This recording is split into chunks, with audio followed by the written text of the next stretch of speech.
我知道我對外面嘅人嚟講，我離開咗新手村，唔可以再當自己咩都唔識咁樣行出嚟，唔可以用經驗不足啊！我都係啱啱嚟啫嘛，試下啦嗰種心態去做一個幫自己嘅保護。你都要長期以一個新人嘅心去對待你每一個演出，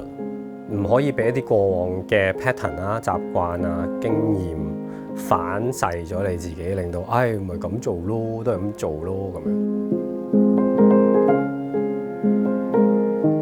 我諗 together 嗰個字好緊要，尤其是近年其實跨地域嘅合作越嚟越多，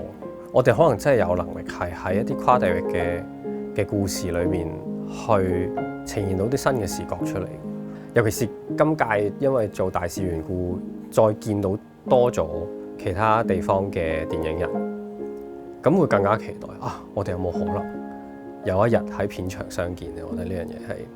真係好正嘅，係啊。